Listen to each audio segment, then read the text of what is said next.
రాష్ట్ర వ్యాప్తంగా బహుజనులకు అన్యాయం జరుగుతుందని, బహుజనులకు మరి సమగ్ర కులగన జరిగినప్పుడే న్యాయం జరుగుతుందని వాటిని గుర్తించి మరి బహుజన సమాజ్ పార్టీ 26 జిల్లాల్లో పిలుపునివ్వడం జరిగింది.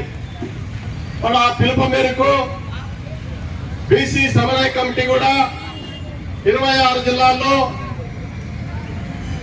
ఇక్కడ కలెక్టర్ ఆఫీస్ ముందర ధర్నాలకు మద్దతు ఇవ్వాలని చెప్పి పిలుపునివ్వడం జరిగింది. అందులో భాగంగానే అనంతపురం జిల్లాలో మరి బీసీ సమన్వయ కమిటీ మా నాయకత్వంలో బహుజన సమాజ్ పార్టీకి సంపూర్ణంగా మద్దతు ప్రకటిస్తూ మరి రాయలసీమ ఇన్ఛార్జి రాష్ట్ర ప్రధాన కార్యదర్శి గద్దె రామస్వామి గారికి ప్రత్యేకంగా ధన్యవాదాలు తెలియజేసుకుంటున్నాం. మరి అదేవిధంగా రాష్ట్ర కార్యదర్శి గారికి కూడా ప్రత్యేక ధన్యవాదాలు తెలియజేసుకుంటున్నాం. మరి అదేవిధంగా వేదిక మీద ఉన్న జిల్లా అధ్యక్షులు నాగరాజన్ గారికి, ఆనంద్ గారికి, కొండ గారికి, శ్రీనివాసరావు గారికి, మరి వేదిక మీద ఉన్న అందరికీ, ఈ సమావేశానికి హాజరైన అందరికీ ప్రత్యేకంగా వచ్చిన మాజీ జడ్జి గారు కృష్ణప్ప గారికి ప్రత్యేక ధన్యవాదాలు తెలియజేసుకుంటున్నాం. ముఖ్యంగా సోదరులారా, వెనుకబడే సామాజిక వర్గాలకి అన్యాయం జరుగుతుంది. మరి మనకి స్వతంత్రం వచ్చి 70 సంవత్సరాలు దాటిపోయినా ఈ దేశంలో బీసీలకు పూర్తి స్థాయిలో ఎక్కడే గాని ఏ రాష్ట్రంలో కూడా జరగడం లేదు. అందులో భాగంగా ఆంధ్రప్రదేశ్కి వస్తే మరింత దారుణంగా అన్యాయం జరుగుతుంది. ఇక్కడ ఉద్యోగ భద్రత లేదు, రాజకీయ హక్కు లేదు. మరి అదేవిధంగా అన్ని రంగాలలో విద్యాపరంగా, వైద్యపరంగా, మరి అన్ని ప్రైవేటు సంస్థల్లో అన్ని రకాలుగా మనకి అణిచివేత గురి అవుతున్నాం. ఇవన్నీ పోవాలంటే బీసీలకు సమాన రాజకీయ హోదా రావాలన్నా, బీసీలకు అన్ని రంగాల్లో ఉద్యోగ భద్రత కలగాలన్నా మరి మనకి బీసీ సమగ్ర కులగన జరగాలి. బీసీ సమగ్ర కులగన జరగాలనేది ఎందుకంటే ఆనాడు కాంశీరామయ్య గారు ఎప్పుడో గుర్తించి ఈ దేశ సమస్య బీసీ సమస్య అని చెప్పి ఆయన 49 రోజులు అమరణ దీక్ష ఢిల్లీ గడ్డ మీద జెండా ఎగిరేయడం జరిగింది. మరి అలాంటి మహానుభావుడు మనకు ఇచ్చిన పిలుపు మేరకు ఎంతో కొంత బీసీలు కొంత సమాజంలో గుర్తింపు పొందింది. మరి అదే విధంగా ఇప్పుడు ఈ రాష్ట్రంలో బహుజన సమాజ్ పార్టీ గుర్తించి బీసీలు సమస్య దేశ సమస్య, మరి బీసీలకు న్యాయం జరగాలంటే సమగ్ర కులగన 52% బీసీలకు వాటా ఇవ్వాల్సిందే అని చెప్పి మరి సమాజ్ పార్టీ ఈ రోజు పిలుపునిచ్చింది. అందులో భాగంగానే అనంతపురం జిల్లాలో ఈ రోజు ఒక కార్యక్రమం కలెక్టర్ ఆఫీస్ ముందర ధర్నా పెట్టుకోవడం జరిగింది. కాబట్టి రాబోయే రోజుల్లో మనమంతా మన రాజకీయ పార్టీలు ఏవి, మన గుర్తలు ఏవి, మనం ఎవరికి ఓటేయాలి, ఎవరికి ఓటేస్తే మన వెనుకబడిన సామాజిక వర్గాలందరికీ న్యాయం జరుగుతుంది అనే దాని మీద మనమందరం కూడా ఆలోచించాలి. ఇప్పుడు 70 సంవత్సరాల నుంచి మనం ఓటేస్తున్నాం. ఎవరికి వేస్తున్నాం? మన కులాలకి అన్యాయం జరుగుతున్న రాజకీయ పార్టీలకి ఓట్లేస్తున్నాం. మన కులాలను అనుగుదక్కుతున్న పార్టీలకు ఓట్లేస్తున్నాం.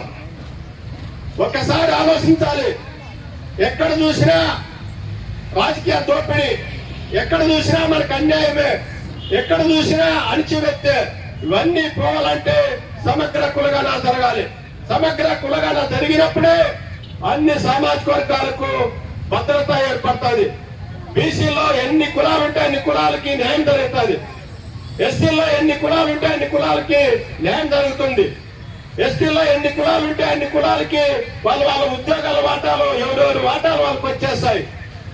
మరి అవన్నీ రావాలంటే మనకు తప్పనిసరిగా సమగ్ర కులగణ ఈ రాష్ట్రంలో చేపట్టాలి. కూటమి ప్రభుత్వము ఇప్పటికైనా ఆలోచించాలి. ఇది ఇట్లే ఉద్యమాల పరంగా ముందుకెళ్ళగలుగుతాం. అవసరమైతే ఎన్నికల్లో విడగట్టే రోజు వస్తుంది. కాబట్టి ఇప్పటికైనా చంద్రబాబు గారు గుర్తించాలి. మా బీసీల కోసమే నేను పుట్టాను, బీసీల కోసమే త్యాగాలు చేశాను, బీసీల పార్టీని అని చెప్పి చెప్పుకుంటున్న తెలుగుదేశం పార్టీ మరి సమగ్ర కులగణ ఎందుకు జరుపు? సమగ్ర కులగణ జరిపితేనే కదా బీసీలకు న్యాయం జరిగేది. మరి న్యాయమైన సమస్య ఈ రాష్ట్రం అంతా అడుగుతున్నది. ఈ రాష్ట్రంలో అడుగుతుంటే ఇప్పటి వరకు కూడా సీమ గుట్టినట్లు కూడా లేదు. కాబట్టి అదే విధంగా జగన్మోహన్ రెడ్డి గారు మా ఎస్టీలు మా బీసీలు అని చెప్పి సంకలు గుద్దుకొని ఎంతో పెద్ద ఎత్తున ప్రచారం చేసుకుంటాడు. మరి న్యాయమైన సమస్య బీసీలు రాష్ట్ర వ్యాప్తంగా అడుగుతున్నారు.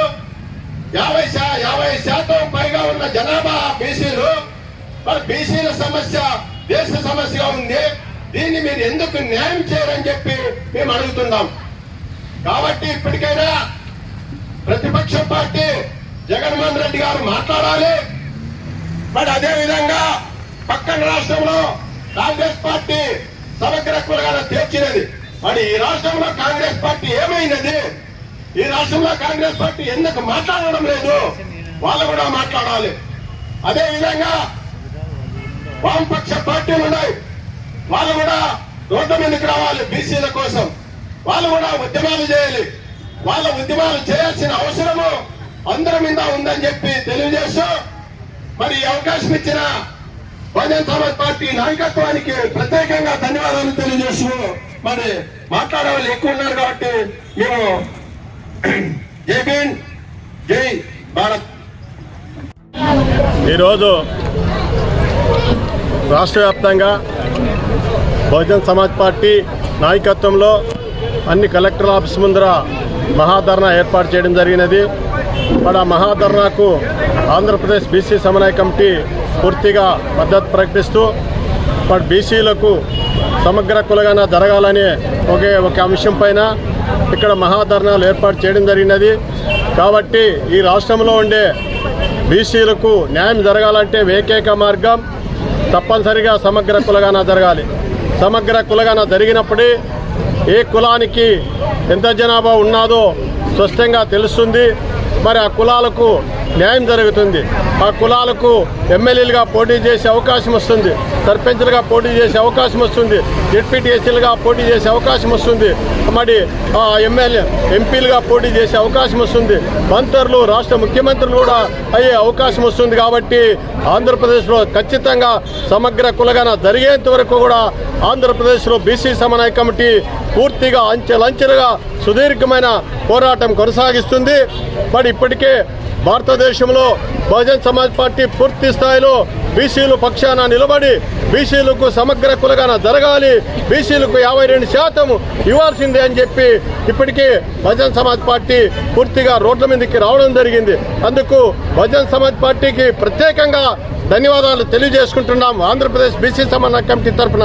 ఎందుకంటే అంత ధైర్యంగా బీసీల పక్షాన పోరాడుతుంది కాబట్టి వారికి తప్పనిసరిగా పూర్తిగా దాన్ని ముందుకు తీసుకెళ్తాం.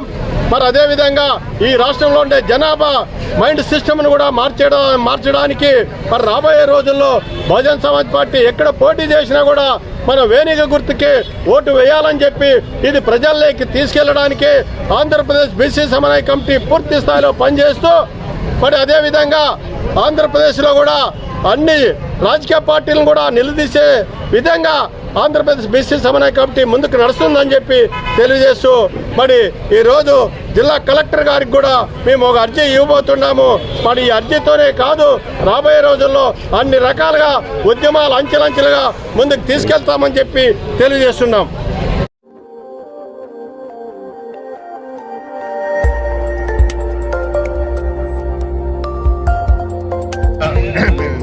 పంచాయతీ ఎన్నికల్లో 52